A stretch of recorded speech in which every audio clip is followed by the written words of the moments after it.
스포츠 세계는 때때로 단순한 승패를 넘어선 복잡한 심리전의 장이 됩니다.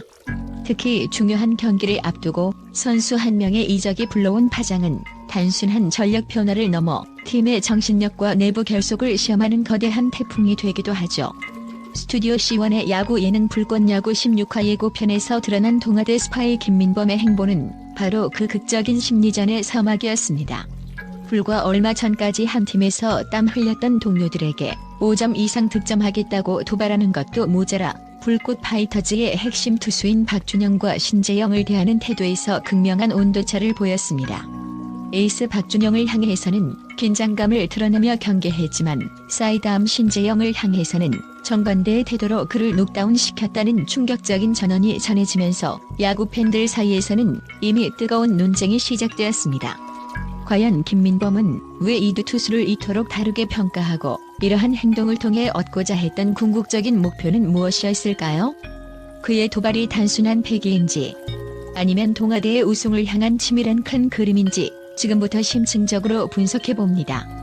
김민범의 이적과 라커룸 방문은 단순한 이적생의 도발이 아닌 불꽃 파이터즈의 정신력을 무너뜨리기 위한 계산된 심리전의 시작이었다는 분석이 지배적입니다.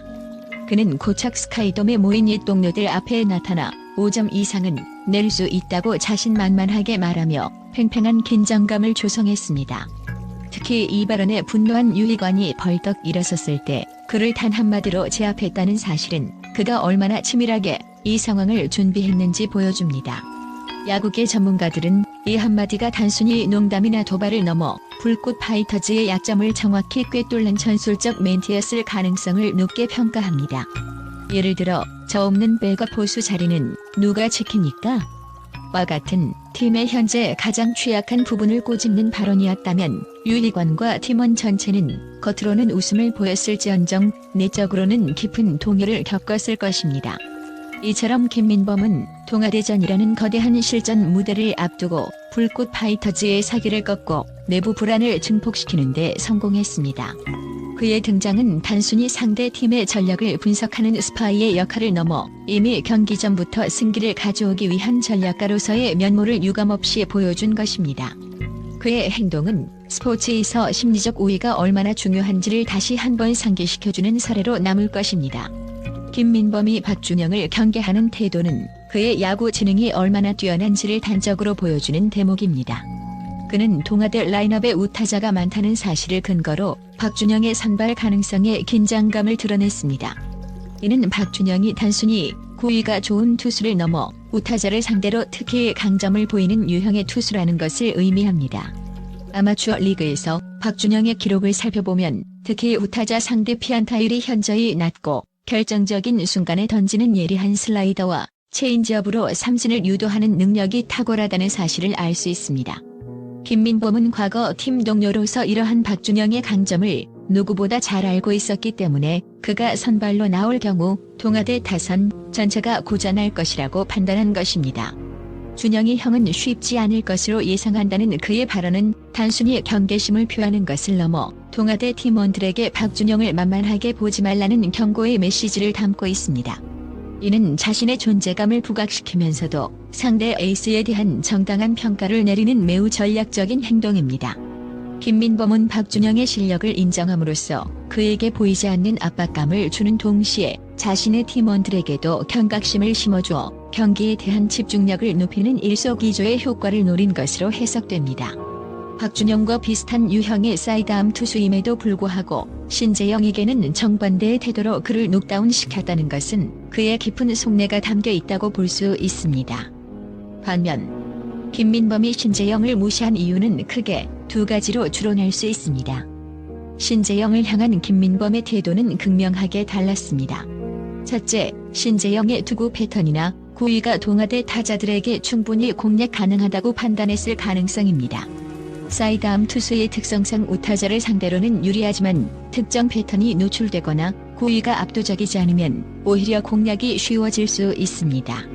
김민범은 과거 불꽃 파이터즈의 타자로서 신재영의 투구를 가장 많이 접해본 선수 중 한 명일 것입니다. 그는 신재영의 공을 실제로 쳐보면서 어떤 유형의 타자에게 취약한지, 결정적인 순간에 어떤 구종을 던지는지 등을 파악했을 것입니다. 둘째, 그의 태도가 신재영의 멘탈을 흔들기 위한 심리적 도발이었을 가능성입니다. 스포츠에서는 상대 선수의 실력 자체를 폄하하는 것이 가장 강력한 도발이 될 수 있습니다. 김민범은 박준영을 경계하는 모습을 보여줘 그의 자존심을 살려주는 동시에 신재영에게는 너는 상대할 가치도 없다는 태도를 보여줌으로써 그의 집중력을 흐트러뜨리고 자신감을 무너뜨리려는 의도였을 수 있습니다. 김민범의 이중적인 태도는 단지 개인적인 감정을 드러낸 것이 아니라 두 투수를 다른 방식으로 흔들어 놓으려는 고도의 전략이었다고 평가할 수 있습니다. 이태근 플레잉 코치가 내린 힘 전략 역시 이번 경기를 주목하게 만드는 핵심 포인트입니다. 이태근은 동아대가 작전을 많이 구사하는 팀이 아니라는 점을 강조하며 불꽃 파이터즈가 자신들의 강점인 힘으로 정면 승부를 펼쳐야 한다고 주장했습니다. 1948년 창단된 동아대 야구부는 37회 우승이라는 압도적인 기록이 말해주듯 단순한 기량뿐 아니라 단단한 조직력과 강한 팀 컬러를 자랑하는 팀입니다. 이들의 힘은 단순한 타격력이나 투수력에 국한되지 않고 위기 상황에서도 흔들리지 않는 전통과 경험에서 비롯됩니다. 반면 불꽃 파이터즈는 야구 예능을 통해 결성된 팀으로 투지와 패기가 가장 큰 강점입니다. 이 두 팀의 대결은 단순히 구위와 타격의 대결이 아닌 새로운 패기와 오랜 전통의 충돌이라는 점에서 더욱 흥미롭습니다. 이태근의 전략은 불꽃 파이터즈가 자신들의 정체성을 잃지 않고 불꽃처럼 타오르는 투지로 강호와 맞서겠다는 의지의 표현이기도 합니다. 만약 초반에 대량 실점을 허용할 경우 힘 대 힘 전략은 오히려 팀을 수렁에 빠뜨릴 수 있기 때문입니다. 하지만 이 전략은 동시에 위험을 내포하고 있습니다. 김민범의 도발이 불러온 심리적 동요 속에서 불꽃 파이터즈가 이태근의 힘 대 힘 전략을 어떻게 소화해낼지가 승패를 가르는 중요한 변수가 될 것입니다. 결론적으로 이번 동아대전은 단순한 야구 경기를 넘어선 종합예술에 가깝습니다. 동아대 스파이 김민범의 이적과 라커룸 방문은 불꽃 파이터즈의 전술적, 심리적, 감정적 타격을 입히기 위한 정교한 설계였습니다. 박준영과 신재영을 향한 이중적인 태도는 그의 심리전이 얼마나 치밀하게 짜여 있는지 보여주는 가장 명확한 증거입니다.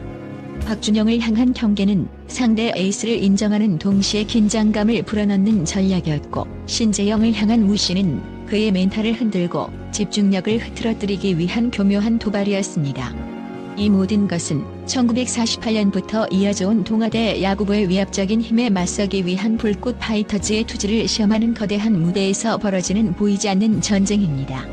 과연 불꽃 파이터즈는 이 위기를 극복하고 10연승의 대기록을 달성하며 새로운 역사를 쓸 수 있을까요? 아니면 김민범의 심리전에 휘말려 무릎을 꿇게 될까요?